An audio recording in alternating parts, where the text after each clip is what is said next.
मध्य प्रदेश का पन्ना, एक ऐसी जगह जिसे पूरी दुनिया हीरो की नगरी, शेरों की नगरी, प्राचीन मंदिरों और घने नेशनल पार्क के लिए जानती है। उसकी खूबसूरती, उसकी खामोशी हर साल हजारों लोगों को अपनी ओर खींचती है। लेकिन पन्ना की धरती पर एक ऐसी कहानी भी दबी हुई है जो शायद ही कभी किसी ने पूरी सुनी हो।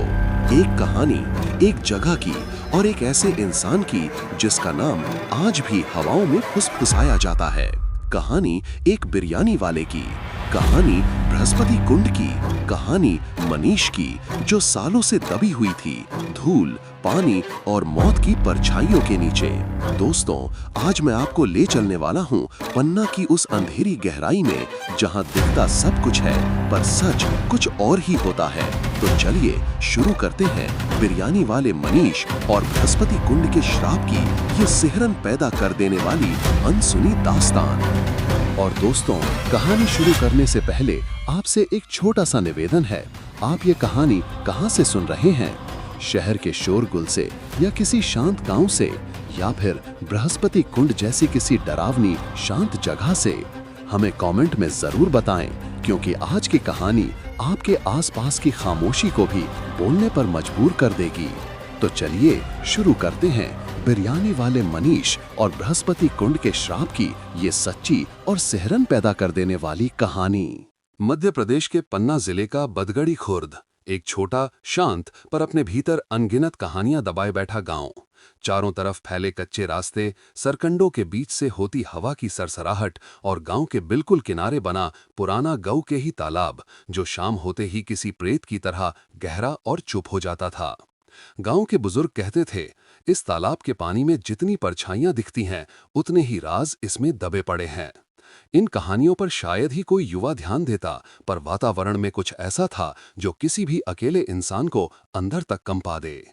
इसी गांव में रहता था हमारा मुख्य किरदार मनीष बिरयानी वाला। दिन में उसके हाथों से उठती बिरयानी की खुशबू पूरे गांव को महका देती और रात को वही मनीष तालाब के किनारे बैठकर अपने भाग्य से जूझता था। उसका सपना बड़ा था, लंदन में अपनी खुद की बिरयानी की दुकान खोलना, पर पढ़ाई कम, पैसा कम और जिंदगी में जिम्मेदारियां ज्यादा। मनीष की शादी बचपन में ही कर दी गई थी, जैसे गांव में अक्सर होता है। अब 2 बच्चे थे, एक बेटा 10 साल का और एक बेटी 6 साल की। बीवी शांत स्वभाव की थी, मनीष की हर मुश्किल में साथ देने वाली। मनीष सुबह 5:30 बजे उठकर अपनी छोटी सी दुकान मनीष बिरयानी सेंटर खोल देता। तांबे की देगची में चावल दम पर चढ़ते ही उसकी खुशबू चारों तरफ फैल जाती। गांव वाले अक्सर कहते, मनीष, तेरी बिरयानी खाने के बाद शहर की सब बिरयानी फीकी लगती है रे। मनीष बस मुस्कुरा देता। भीतर कहीं उसे लगता, कभी न कभी ये हुनर मुझे बड़ा बनाएगा, शायद विदेश भी ले जाएगा। लेकिन हर बार शाम होते होते वही हकीकत उसे घेर लेती, पैसे कम हैं, अवसर कम हैं और सपने बहुत बड़े। यही सोचकर वो रोज की तरह शाम को दुकान बंद करता और तालाब के किनारे जाकर बैठ जाता। धूप की आखिरी किरणें तालाब के पानी पर चमकतीं, जैसे पानी के भीतर कोई दूसरी दुनिया सांस ले रही हो।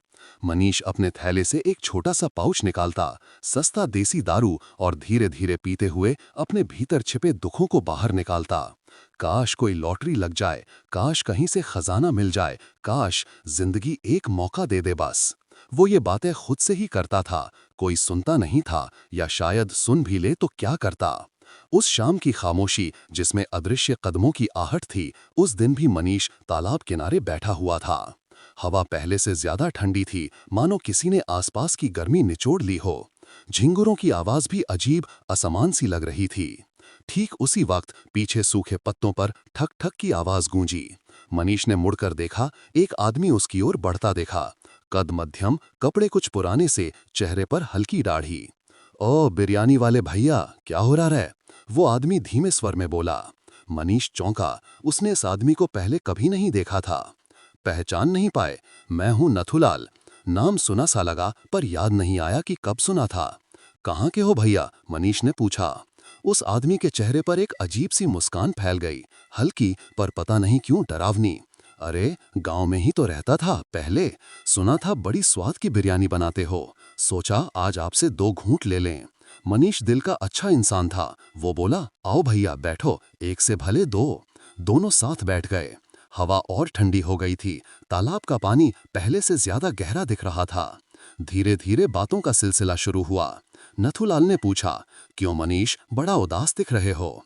और न जाने क्यों मनीष ने अपने मन की सारी बातें खोल दी। अपनी गरीबी, परिवार की जिम्मेदारी, लंदन जाने का सपना, असफलताएं, सब कुछ। नथुलाल बड़ी ध्यान से सुनता रहा, फिर बोला, अगर मैं कहूं कि मुझे एक ऐसी जगह पता है जहां किसी ने असली हीरा छुपा रहा था, तो? मनीष पहले तो हंस पड़ा, भाई खजाने कहाँ मिलते हैं आजकल। पर नथुलाल के चेहरे पर बिल्कुल हंसी नहीं थी। वो गहरी आवाज में बोला, जगह है बृहस्पति कुंड, यहाँ से लगभग 8 किलोमीटर दूर, एक पुराने पीपल के पेड़ के नीचे दफन। अगर तुम हिम्मत करो तो कल सुबह चलेंगे, दोनों की किस्मत बदल जाएगी। ये सुनकर मनीष को शरीर में एक ठंडी लहर सी दौड़ गई। कुंड का नाम लेते ही ऐसा लगा जैसे तालाब का पानी अचानक ठहर गया हो। सच में? मनीष ने पूछा। हाँ, नथुलाल बोला, मैं कल सुबह आऊंगा, तैयार रहना। बात खत्म हुई, दोनों उठे। जाते जाते मनीष ने उसका नंबर लिया। कल मिलते हैं, नथुलाल बोला। उसकी आवाज में कुछ ऐसा था जो सामान्य नहीं था, जैसे हवा में कोई पुरानी गूंज। अगली सुबह, सच या वहम? मनीष जल्दी उठ गया। उम्मीद ने उसके कदम तेज कर दिए थे, पर जैसे ही उसने नथुलाल को कॉल लगाया, नंबर इनवैलिड।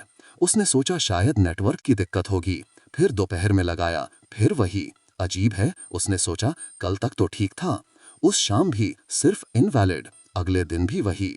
धीरे धीरे उसे लगा हो सकता है कोई मजाक हो। हताश होकर उसने बात को दिल से निकाल दिया। लेकिन जिंदगी में कब क्या घट जाए कौन जानता है। 3-4 दिन बाद मनीष अपने परिवार के साथ पास के एक मंदिर जाने के बहाने बृहस्पति कुंड भी घूमने गया। जंगल के बीचों बीच बना वो कुंड देखने में बेहद सुंदर था, लेकिन उसमें एक अजीब सी खामोशी थी। पानी साफ था, पर लगता था उसमें कोई पुरानी परछाई बंधी पड़ी है। परिवार के साथ चलते चलते मनीष अचानक एक जगह ठिठक गया। वही पेड़, वही पत्थर, वही सूखी पत्तियां। ये वही जगह थी जिसका जिक्र नथुलाल ने उस रात किया था।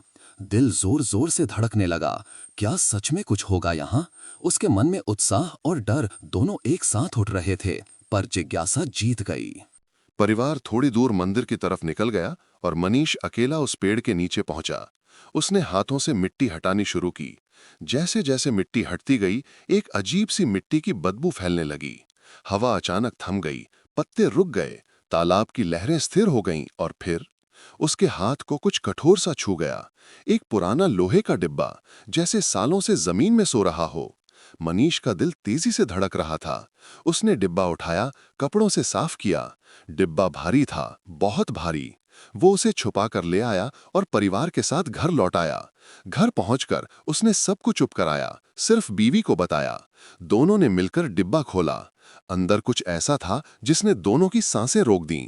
एक चमकता हुआ पत्थर, हीरे जैसा, पर उसकी चमक में कुछ असामान्य था, जैसे उसकी रोशनी मरकर भी जिंदा हो। बीवी डर गई। ये किसका है? वापस रखाओ। मनीष बोला, नहीं, कोई जानेगा भी नहीं। पर उसी रात घर के बाहर पैरों की आहट आने लगी। कोई धीमी आवाज, जैसे फुसफुसा रहा था। गीली मिट्टी और सड़न की तीखी गंध घर में फैलने लगी। और सबसे डरावनी बात, मनीष ने जब नथुलाल को फिर कॉल लगाने की कोशिश की तो सिर्फ एक ही संदेश दिखाई दिया, नंबर डज नॉट एग्जिस्ट, जैसे ऐसा कोई इंसान कभी था ही नहीं। मनीष उस रात बार बार करवटें बदलता रहा। घर में अजीब सा माहौल था, जैसे किसी अदृश्य हवा ने कमरे में अपनी मौजूदगी टांग दी हो। छत के कोनों में अंधेरा पहले से ज्यादा घना लगता था। वही मिट्टी की सड़न वाली गंध जो बृहस्पति कुंड के पास महसूस हुई थी, अब उसके घर के भीतर फैल रही थी। पत्नी बोली, कुछ ठीक नहीं लग रहा मनीष, डिब्बा वापस रखाओ। मनीष ने उसकी बात टाल दी। अरे कुछ नहीं है, शायद मिट्टी लगी होगी कपड़ों में। लेकिन वो खुद भी जानता था, ये सामान्य गंध नहीं थी। इसमें एक अजीब ठंडक थी, जैसे किसी गहरे पानी में दबे सांस लेते साए की। डिब्बा घर के कोने में एक कपड़े में लिपटा रखा था। बाहर से साधारण दिखता था, पर उसके अंदर जो पत्थर था, उसकी चमक जैसे अंधेरे में भी धड़कती हो। मनीष को लगा जैसे वो चमक उसके मन को खींच रही है। पत्नी ने कहा, रात में इसे मत खोलना। मनीष ने कहा, नहीं खोलूंगा। पर जैसे जैसे रात गहरी होती गई, मनीष के भीतर जिज्ञासा जागती रही। करीब 2 बजे अचानक ठक ठक ठक, घर के बाहर से किसी के चलने की आवाज आई। पहले धीमी, फिर तेज, जैसे कोई घर के चारों तरफ चक्कर लगा रहा हो। पत्नी नींद में करवट लेकर बोली, कौन है बाहर रात में? मनीष चुप रहा। वो जानता था ये इंसान के कदम जैसे नहीं लग रहे थे। इनमें एक अजीब सी लय थी, जैसे भीगे हुए पैरों की आवाज। कुछ पल तक आवाज आती रही, फिर बिल्कुल शांति, इतनी कि मनीष को अपने ही दिल की धड़कन सुनाई देने लगी। सुबह उठते ही पत्नी बोली, रात बाहर कोई था, जमीन पर गीले पैरों के निशान थे। मनीष भागकर बाहर गया। दरवाजे के पास जमीन की धूल पर नंगे पैरों के निशान थे, गीले, बिल्कुल ऐसे जैसे कोई पानी से निकल कर आया हो। वो दंग रह गया। पत्नी डर से कांप रही थी। मनीष, ये सब उस डिब्बे की वजह से हो रहा है, ये अच्छा नहीं है, छोड़ आओ इस चीज को। मनीष ने उसे शांत किया। मैं रात को ही किसी अच्छे आदमी से दिखा लूंगा, चिंता मत करो। पर उसके मन में सवाल उठा, क्या नत्थूलाल सच में कोई इंसान था या कुछ और? शाम को मनीष गांव के बुजुर्ग धनीराम काका के पास गया। काका गांव की पुरानी कहानियां, श्राप, कुंड सब जानते थे। मनीष ने डिब्बा नहीं दिखाया, बस हल्का सा इशारा किया। काका, अगर किसी को जंगल में कोई पुराना बक्सा मिले तो उसका क्या मतलब होता है? धनीराम ने गहरी सांस ली। बेटा, बरसों पहले यहां एक आदमी रहता था, नाम था नथुलाल। कहते हैं वो हीरे की तस्करी करता था। एक दिन अचानक गायब हो गया। लोगों ने कहा वो बृहस्पति कुंड में डूब मरा। मनीष का दिल एकदम थम गया। कब की बात है काका? करीब 12 साल पहले। उसकी लाश कभी मिली ही नहीं। काका ने आगे कहा, और कुंड का नाम सुन, ये सिर्फ तालाब नहीं, एक शापित स्थान है। जो चीज वहां दफन हो जाए उसे कोई छू नहीं सकता। जो छुएगा उस पर वही श्राप लगेगा जो उसके मालिक पर लगा था। मनीष डर गया। उसने पूछा, काका, अगर कोई कहे कि उसने नथुलाल को जिंदा देखा है तो? धनीराम का चेहरा पीला पड़ गया। अबे ओ पगले, नथुलाल तो मर चुका है। उसे देखने का मतलब उसका साया वापस आया है। वो किसी अधूरी चीज के लिए लौटता है। मनीष के पैरों तले जमीन निकल गई।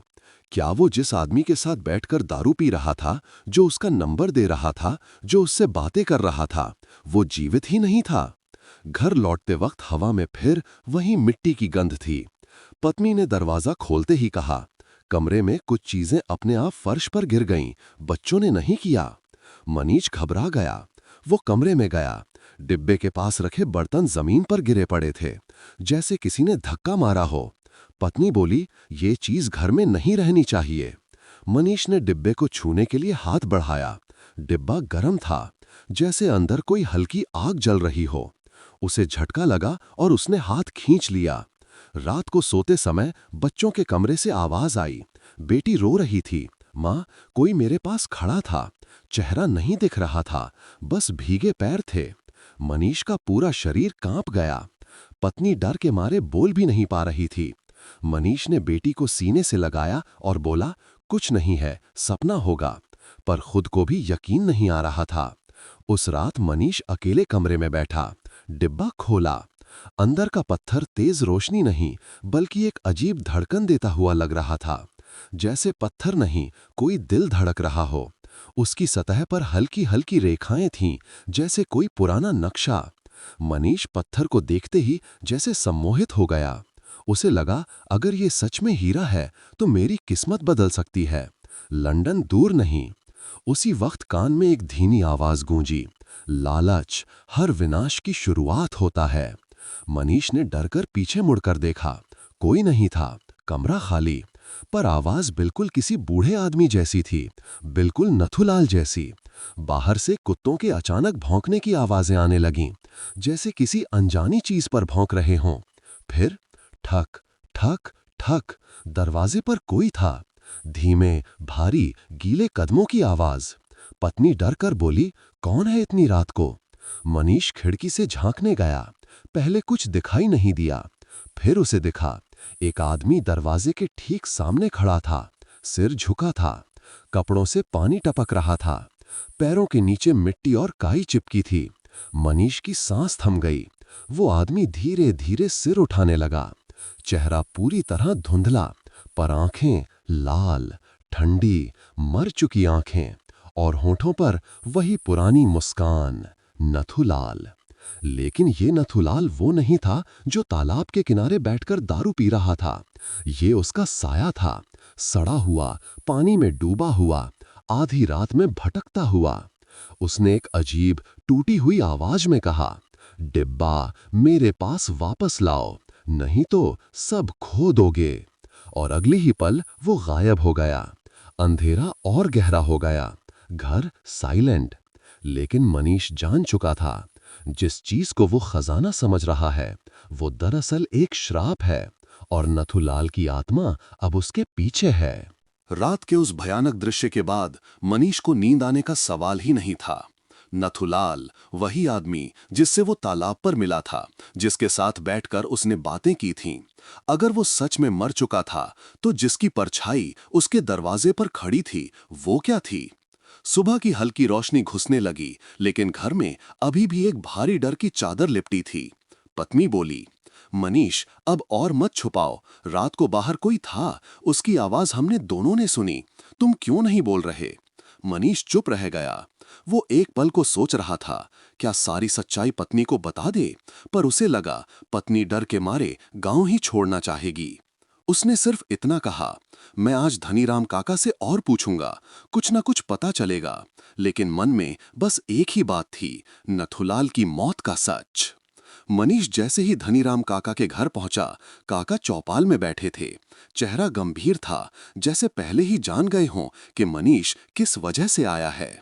काका, मनीष ने धीमी आवाज में कहा, मुझे नथुलाल के बारे में और बताइए, वो सच में कैसा आदमी था? काका ने हुक्का खींचा और गहरी सांस छोड़ी। बेटा, नथुलाल गांव का ही था, लेकिन लालच का मारा हुआ हीरों के कारोबार में हाथ डाल लिया था। एक बार उसे एक अनमोल पत्थर मिला। कहते हैं वो असली हीरा नहीं था, वो एक श्रापित पत्थर था, जिसमें किसी मरे हुए इंसान की परछाई बंद थी। मनीष का दिल धड़कना बंद सा हो गया। काका आगे बोले, जब नथुलाल ने पत्थर अपने पास रखा, उसके बाद उसके साथ अजीब घटनाएं होने लगीं। कभी रात को कोई उसके कान में फुसफुसाता, कभी दरवाजे पर भीगे पैरों के निशान दिखते, कभी पानी में उसकी परछाई अलग दिखाई देती। एक दिन अचानक वो बृहस्पति कुंड गया और वापस नहीं आया। लोगों ने कहा उसकी मौत कुंड ने ही ले ली। मनीष ने कांपते हुए पूछा, काका, अगर उस पत्थर को कोई और छू ले तो क्या होता है?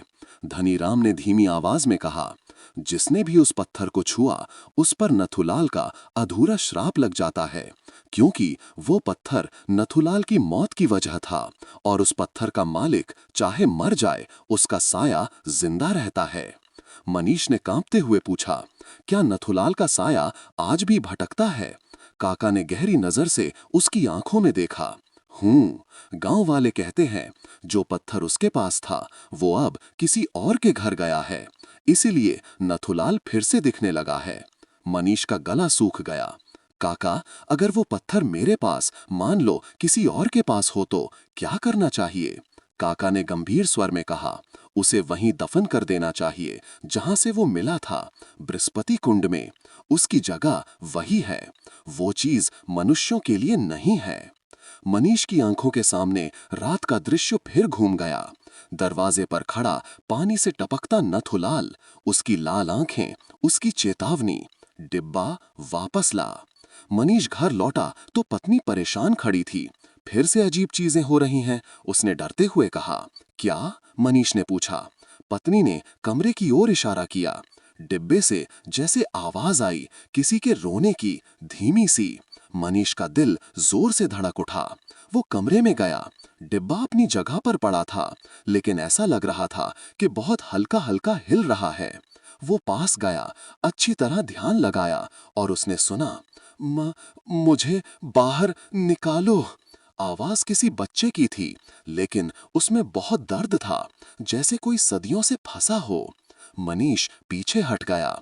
पत्नी डर के मारे रोने लगी, इस डिब्बे को अभी के अभी घर से निकालो।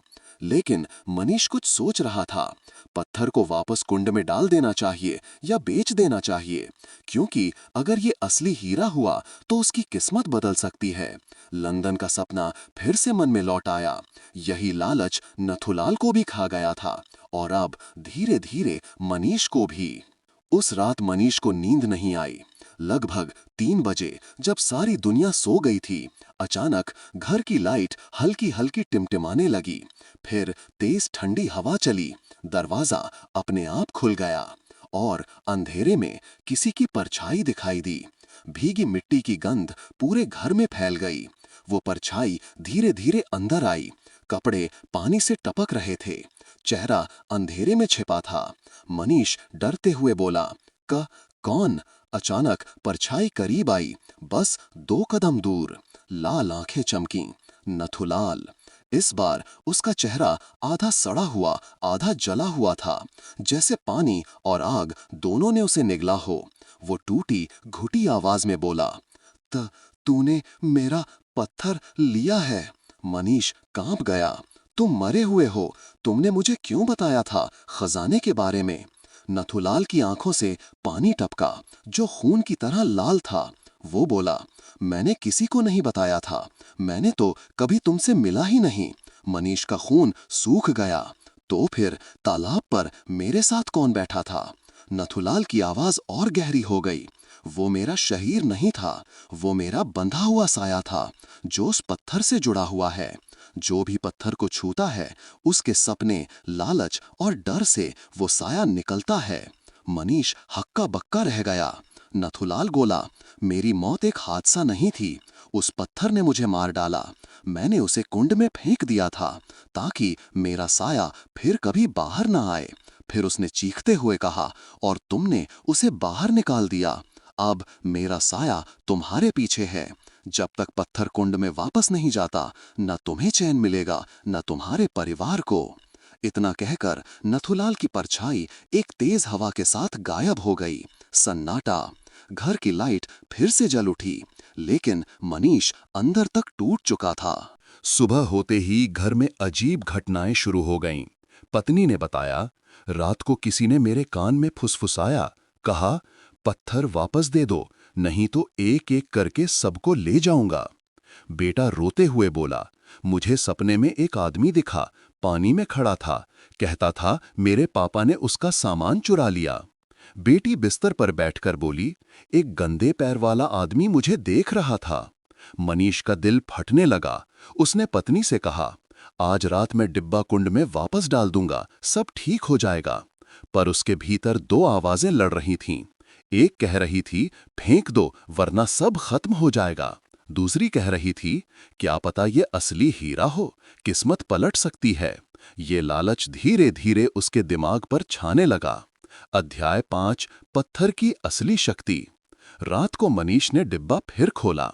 पत्थर पहले से ज्यादा चमक रहा था, लेकिन इस बार उसकी धड़कन तेज थी, जैसे किसी का दिल तेजी से धड़क रहा हो। मनीष ने पत्थर हाथ में लिया। अचानक उसकी आंखों के सामने दृश्य बदलने लगे। उसने देखा, वो लंदन में खड़ा है। उसकी बड़ी सी बिरयानी की दुकान है। बाहर भीड़ लगी है, लोग उसकी तारीफ कर रहे हैं। उसके बच्चे महंगे स्कूल में पढ़ रहे हैं। घर आलीशान है। उसका दिल तेजी से धड़कने लगा। लेकिन अगले ही पल दृश्य बदल गया। वो बृहस्पति कुंड में डूब रहा था। चारों ओर काले हाथ उसे नीचे खींच रहे थे और नथुलाल की आवाज गूंज रही थी, लालच मौत का रास्ता है। मनीष ने सांस फूलते हुए पत्थर गिरा दिया। पत्थर जमीन पर गिरा और कमरे में एक झटका सी आवाज फैल गई। लाइटें बंद हो गईं, हवा थम गई। किसी अदृश्य शक्ति ने कहा, अब देर हो चुकी है। ठीक 3:15 बजे, वही समय जब नथुलाल मरा था, घर फिर से कांप उठा। दरवाजे पर फिर ठक ठक ठक। इस बार कदम और भारी थे, जैसे कोई बहुत समय से पैदल चलता हुआ थक चुका हो। पत्नी रोने लगी, बच्चे उसके पीछे छिप गए। मनीष ने डरते हुए खिड़की से झांका। इस बार सिर्फ नथुलाल नहीं था, उसके पीछे 2 और परछाइयां खड़ी थीं, सड़ी हुई, भीगी हुई, काई से ढकी हुई। नथुलाल ने दोबारा कहा, डिब्बा लौटा दो। परछाइयों ने दीवारों पर हाथ मारना शुरू कर दिया। घर की लकड़ी चरमराने लगी। पंखा अपने आप तेज घूमने लगा। बर्तन गिरने लगे। और तभी मनीष के पैरों के पास वो पत्थर चमकने लगा, लेकिन इस बार रोशनी सफेद नहीं, काली थी। पत्नी चिल्लाई, मनीष, इसे वापस कुंड में डाल दो, अभी। पर मनीष के हाथ पत्थर तक पहुंच नहीं पा रहे थे, मानो कोई अदृश्य शक्ति उसे रोक रही हो। पत्थर से धुआं सा निकलने लगा और उसी धुएं के बीच एक चेहरा उभरने लगा, नथुलाल का साया, जो धीरे धीरे बोल रहा था, तूने मुझे बुलाया है, अब लौटना आसान नहीं। कमरा अंधेरे में डूब गया। पत्नी ने बच्चों को गले लगा लिया। ठीक उसी समय बाहर से एक आवाज आई, जिस दिन पहला कदम पत्थर को छूता है, उसी दिन श्राप शुरू हो जाता है। शायद ये हवा थी, या नथुलाल की आत्मा, या किसी और अनजानी ताकत की चेतावनी। मनीष अब समझ चुका था, ये पत्थर खजाना नहीं है, ये मौत का दरवाजा है, और उसने इसे खोल दिया है। रात गहरी थी। आसमान में बादल ऐसे घूम रहे थे जैसे किसी अदृश्य ताकत ने उन्हें मरोड़कर एक अंधेरी चादर बना दी हो। मनीष का घर उस समय किसी कब्र की तरह शांत था, पर उसके भीतर हवा तक भय से कांप रही थी। पत्थर की काली चमक, नथुलाल की चेतावनी और दीवारों से टकराती परछाइयों ने मनीष के मन को अंदर तक हिला दिया था। उसने महसूस किया, अब ये सिर्फ डर नहीं रहा, ये हमला बनने वाला है। अध्याय 1, अंधेरे के भीतर पहला प्रहार। रात के लगभग 3 बज रहे थे, ठीक वही समय जब दुनिया की ज्यादातर आत्माएं सबसे सक्रिय होती हैं। अमावस की घड़ी। अचानक घर की लाइटें एक एक करके बंद होने लगीं। कमरा डूब गया काले साए में। पत्नी डरती हुई फुसफुसाई, मनीष, कुछ होने वाला है। बच्चे डर के मारे मां से चिपक गए, और तभी धड़ाम, किचन में रखी देगची जमीन पर गिर पड़ी। कांच के ग्लास अपने आप टूट गए। चूल्हे की आग अचानक जल उठी, जबकि किसी ने उसे चालू नहीं किया था। उस आग के भीतर एक चेहरा उभर रहा था, धीरे धीरे, जैसे धुएं से बना कोई इंसानी चेहरा। मनीष कांपते हुए बोला, नथुलाल। वो चेहरा मुस्कुराया, और उसी पल किचन की आग एक झटके में बुझ गई। पूरा घर और गहरे अंधेरे में डूब गया। बाहर से कुत्तों के तेज भौंकने की आवाज आने लगी, कभी जोर से, कभी अचानक धीमी, जैसे वे किसी अदृश्य चीज को देख रहे हों। अध्याय 2, घर में परछाइयां जीवित हो उठती हैं। मनीष ने दरवाजा बंद करने की कोशिश की, पर वो अपने आप खुलता जा रहा था। दरवाजे पर भयानक हवा टकरा रही थी, और फिर उसने देखा, दीवारों पर 3 परछाइयां चल रही थीं। किसी इंसान की तरह नहीं, टूटी फूटी चाल, कभी लंबी, कभी छोटी, कभी इंसानी आकृति, कभी बिल्कुल अजीब आकृति। एक परछाई तो इतनी लंबी थी कि दीवार से छत तक खींच गई। पत्नी डर के मारे चीखने लगी, ये क्या है मनीष, ये घर में क्या आ गया है? बेटी ने रोते हुए कहा, माँ, वो परछाई मुझे बुला रही है। वो सच कह रही थी। एक परछाई ठीक उसकी तरफ बढ़ रही थी, धीमे, बहुत धीमे, मानो उसे पकड़ने के लिए। मनीष ने बच्चों को अपनी बाहों में ले लिया, किसी भी हालत में इनके पास मत जाना। लेकिन परछाइयों की चाल अब और तेज हो गई थी। वे घर के हर कोने में फैलने लगीं, कमरों में, दीवारों पर, यहाँ तक कि छत पर भी। अचानक कमरे के बीचों बीच एक काला धुआं बनना शुरू हुआ। धीरे धीरे उस धुएं से एक इंसानी आकृति निकलने लगी। सिर झुका हुआ, कपड़े गीले, पैरों से पानी टपकता हुआ और शरीर से मिट्टी की बदबू उठती हुई। वो बोलने लगा, मैंने कहा था पत्थर लौटा दो। उसकी आवाज में ऐसा कंपन था कि पूरे कमरे में दीवारें थरथराने लगीं। मनीष डरते हुए बोला, मैं लौटाने जा रहा था, बस थोड़ा समय। नथुलाल ने चीखते हुए कहा, झूठ, तू भी मेरी तरह लालची बन गया है, और लालच का अंत सिर्फ मौत है। इतना कहते ही उसके पीछे 2 और परछाइयां प्रकट हुईं। उनके चेहरे नहीं थे, सिर्फ गहरी खाली काली आंखें। ये वही 2 साए थे जिन्हें मनीष ने पिछली रात देखा था। नथुलाल बोला, ये भी मेरी तरह पत्थर के श्राप के शिकार थे, जो इसे अपने पास रखकर अपने सपनों में खो गए, और अंत में कुंड ने इन्हें निगल लिया। मनीष की पत्नी रो पड़ी, कृपया हमें छोड़ दो, हमारे बच्चों को मत डराओ। नथुलाल धीमी लेकिन भयानक आवाज में बोला, मैं तुम लोगों को नहीं डराता, डर तो इस पत्थर में है। अचानक पत्थर खुद ब खुद डिब्बे से बाहर निकल आया, मानो किसी ने उसे हवा में उठा दिया हो। वो कमरे के बीच होवर कर रहा था। काली रोशनी फैल रही थी और फिर पत्थर ने एक आवाज निकाली, मुझे वापस दे दो। पत्नी सिहर गई। बेटे ने अपनी आंखें बंद कर लीं। बेटी मां की गोद में चीख पड़ी। मनीष ने हिम्मत जुटाकर पत्थर को पकड़ने की कोशिश की, पर जैसे ही उसका हाथ करीब आया, पत्थर ने उसे पीछे फेंक दिया। मनीष दीवार से टकराया और जमीन पर गिर पड़ा। उसकी पीठ जलने लगी। पत्थर और ऊंचा उड़ गया और उसकी सतह पर एक आकृति बनने लगी। धीरे धीरे स्पष्ट हुई, वो नथुलाल था। जैसे पत्थर में ही उसकी आत्मा कैद हो। पत्थर से आवाज आई, जो मुझे छूता है वो फिर इंसान नहीं रहता, उसकी चाहत उसे मार देती है। अध्याय 5, परिवार पर श्राप का हमला। अचानक कमरे की खिड़कियां अपने आप खुल गईं। तेज तेज हवा भीतर घुसने लगी। घर की लकड़ी चरमराने लगी। बर्तन अपने आप गिरने लगे। पंखा तेज घूमने लगा, फिर अचानक रुक गया और उसी पल एक भारी डर पूरे घर में फैल गया। नथुलाल ने दहाड़ते हुए कहा, मनीष, तेरी वजह से श्राप जाग गया है। पत्नी चिल्लाई, हमने क्या किया है? हमें क्यों सजा दी जा रही है? नथुलाल ने उसकी तरफ देखा, लेकिन एकदम ठंडे चेहरों के साथ। ये पत्थर सिर्फ उसका है जो लालच से अंधा हो जाता है। तुम सब बीच में फंस गए हो। अचानक वो दूसरी तरफ मुड़ा। उसकी लाल आंखें मनीष पर टिक गईं। अगर तूने इसे कुंड में वापस नहीं डाला तो अगली रात खत्म होगी तेरी किसी एक औलाद की जान से। पत्नी डर के मारे गिर पड़ी। मनीष के पैरों से जैसे खून खिंच गया हो। वो बुदबुदाया, नहीं, मेरे बच्चों को कुछ नहीं होगा, मैं अभी डाल दूंगा पत्थर। पर नथुलाल बोला, कुंड रात में जिंदा हो जाता है। अगर तू आज रात वहां गया तो तू लौटेगा नहीं। कमरे की सभी परछाइयां एक साथ नथुलाल की ओर झुकीं, मानो वे भी उसकी चेतावनी से सहमत हों। और फिर सभी आवाजें रुक गईं। सारे साए अचानक गायब। पत्थर फर्श पर गिरा और घर में एक डरावनी शांति फैल गई।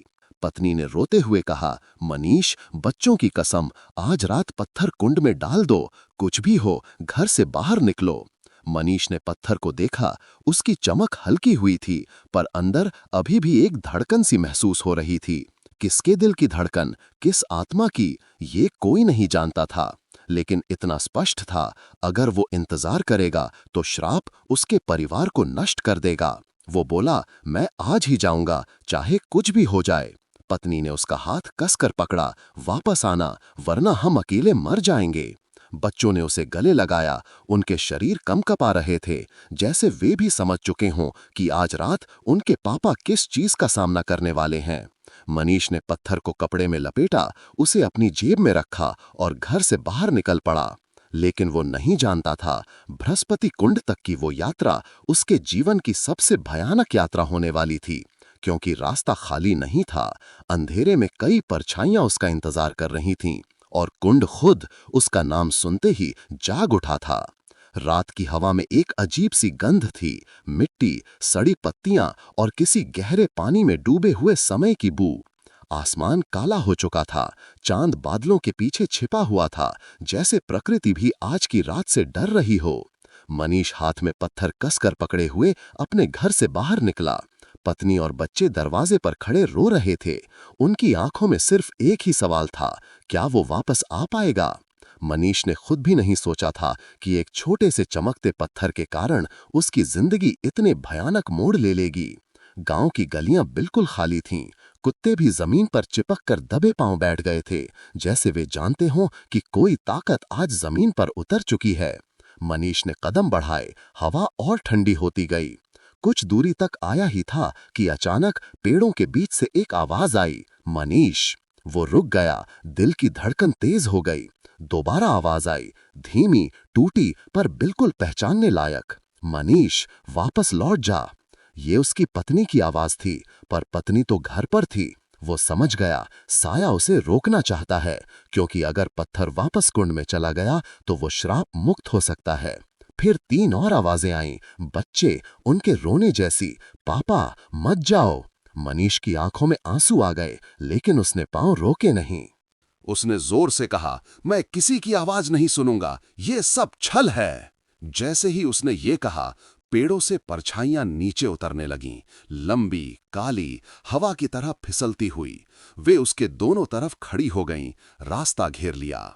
एक परछाई ने हाथ बढ़ाया, काला, लंबा, टूटता हुआ हाथ, मनीष को पकड़ने के लिए। लेकिन मनीष भाग पड़ा, जान बचाने के लिए दौड़ने लगा। परछाइयां उसके पीछे पीछे हवा की रफ्तार से दौड़ रही थीं। पेड़ हिलने लगे, टहनियां टूटकर उसके पास गिरने लगीं, और फिर एक बेहद ठंडी हवा का झोंका उसके बिल्कुल पास से गुजरा। उसके कान में फुसफुसाहट हुई, तू भाग नहीं पाएगा। मनीष कांप गया, पर रुका नहीं। अंततः लंबी यात्रा के बाद उसके सामने बृहस्पति कुंड दिखाई दिया। कुंड का पानी आज सामान्य नहीं था। उसकी सतह पर हल्के हल्के बुलबुले उठ रहे थे, जैसे भीतर कोई सांस ले रहा हो। मनीष जैसे ही कुंड के करीब पहुंचा, अचानक पूरे जंगल में एक अजीब कंपकपी फैल गई। पेड़ हिलने लगे, मेंढक अजीब आवाजें करने लगे, पानी चमकने लगा, और फिर कुंड के बीच से एक विशाल काला धुआं उठा, धीरे धीरे रूप लेने लगा। नथुलाल। लेकिन अब वो पहले से कहीं ज्यादा भयानक दिख रहा था। उसका आधा शरीर पानी से बना था और आधा मिट्टी व काई से। आंखें पूरी तरह लाल और मुंह टेढ़ा मेढ़ा। वो चीखा, क्यों आया है यहाँ? क्या तू अपनी मौत बुलाने आया है? मनीष ने पत्थर उठाकर चिल्लाया, मैं इसे लौटाने आया हूं, मैं अपने परिवार को बचाने आया हूं। नथुलाल हंसा, भयानक, जोरदार, मौत की तरह ठंडी हंसी। मूर्ख, अब ये पत्थर तेरे खून से बंध गया है। जो इसे उठाता है उसकी जान लिए बिना ये वापस नहीं जाता। मनीष की आंखें फटी की फटी रह गईं। पत्थर अचानक उसके हाथ से छूटकर हवा में उठ गया। काली रोशनी निकलने लगी। रोशनी से 3 आकृतियां बनी, नथुलाल और 2 अन्य श्रापित आत्माएं। ये वही थे जो पत्थर के पिछले मालिक थे। नथुलाल चिल्लाया, कुंड हमें भूखा छोड़ चुका है। अचानक कुंड का पानी ऊपर उठने लगा, लहरें जैसे किसी को निगलने के लिए बढ़ रही हों। पत्थर अचानक चमकने लगा। चमक के भीतर एक दृश्य दिखाई दिया। नथुलाल का मरना, उसका पानी में डूबना, पत्थर को पकड़ते ही उसकी सांस रुकना, उसका साया पत्थर में समा जाना, और फिर पत्थर को कुंड में गिराने का उसका आखिरी प्रयास। मनीष कांप गया। उसे समझ आया, ये पत्थर किसी इंसान का दिल नहीं, किसी मरते हुए आत्मा का हिस्सा था। एक जिंदा श्राप जो लालच देखने पर जागता है और अपने मालिक को कुंड में खींच लेता है। नथुलाल चिल्लाया, अब तेरी बारी है। पत्थर तूने उठाया है तो जान तू ही देगा। कुंड का पानी अचानक तेजी से उठकर मनीष की टांगों को पकड़ने लगा। वो चिल्लाया, नहीं, मैंने कोई पाप नहीं किया, मैं बस अपने सपनों के लिए। नथुलाल दहाड़ा, लालच ही सबसे बड़ा पाप है। पानी मनीष को खींचने लगा। वो चिल्लाता रहा। पत्थर हवा में घूम रहा था, जैसे किसी अदृश्य हाथ ने उसे पकड़ रखा हो। मनीष ने आखिरी बार हिम्मत जुटाई और अपनी पूरी ताकत से पत्थर को कुंड की गहराई में फेंक दिया। जैसे ही पत्थर पानी में गिरा, एक तेज धमाका हुआ। कुंड का पूरा पानी उबलने लगा, हवा कांप उठी, पेड़ झुक गए, आसमान में बिजली चमकी, और नथुलाल चीखने लगा, नहीं, नहीं, श्राक टूट रहा है। उसका शरीर धुएं में बदलने लगा। दूसरी 2 आत्माएं भी मिटने लगीं। मनीष ने राहत की सांस ली, पर अगले ही क्षण कुंड ने एक आखिरी बार भयंकर ताकत से पानी उठाया और मनीष को भीतर खींच लिया। वो चीखा, नहीं, मेरे बच्चे, और पानी उसे अपनी गर्त में ले गया। कुछ ही सेकंड में सब शांत हो गया। पानी स्थिर, पेड़ स्थिर, हवा स्थिर, जैसे कभी कुछ हुआ ही नहीं था। सुबह गांव वाले बृहस्पति कुंड पहुंचे। उन्हें एक अजीब दृश्य दिखाई दिया। कुंड के किनारे मिट्टी पर गीले पैरों की एक लंबी लाइन। ऐसा लग रहा था जैसे किसी ने भारी चीज उठाकर पानी से बाहर निकाला हो और फिर वापस अंदर घसीट लिया हो। मनीष कहीं नहीं था, उसका शरीर कभी नहीं मिला। उसकी पत्नी रो रो कर बेहाल, बच्चे बाप की राह देखते रहे, पर वो कभी नहीं लौटा। गांव के बुजुर्गों ने धीरे से कहा, कुंड ने अपना हिस्सा ले लिया है, श्राप शांत हो गया है, अभी के लिए। 3 दिन बाद शाम के वक्त गऊ के ही तालाब के पास एक औरत ने बताया, कल रात 8 बजे मैंने तालाब किनारे एक आदमी को देखा था। वो चुपचाप बैठा हुआ था, हवा में देख रहा था, जैसे किसी से बातें कर रहा हो। जब लोगों ने पूछा चेहरा कैसा था, महिला कांपते हुए बोली, चेहरा तो नहीं दिखा, पर उसके कपड़े बिल्कुल मनीष बिरयानी वाले जैसे थे। और उसी रात तालाब के किनारे हल्की सी मिट्टी की गंध आई और हवा में कोई फुसफुसाया, काश कोई खजाना मिल जाता। फिर सब शांत, पर कुछ लोगों ने कसम खाकर कहा, बृहस्पति कुंड ने नथुलाल का श्राप तोड़ दिया, पर अब मनीष का साया वहीं भटकता है। तो दोस्तों, ये थी कहानी बिरयानी वाले मनीष की, एक ऐसे इंसान की जिसने सिर्फ एक सपना देखा, लेकिन उस सपने ने उसे ऐसी जगह पहुंचा दिया जहां से लौटकर कोई नहीं आता। कहते हैं बृहस्पति कुंड का श्राप अब शांत है, पर कुछ गांव वाले आज भी दावा करते हैं कि रात के सन्नाटे में गांव के ही तालाब के पास एक आदमी की परछाई बैठी नजर आती है, नंगे पैर, गीले कपड़ों में, और होठों पर बस एक ही बात, काश कोई खजाना मिल जाए। क्या मनीष सच में चला गया, या उसका साया अभी भी भटक रहा है? इसका जवाब शायद किसी के पास नहीं। हम फिर मिलेंगे एक नई डरावनी रहस्यमयी कहानी के साथ। तब तक अकेले मत सुनना, और हाँ, अंधेरा होने के बाद पानी के पास मत जाना।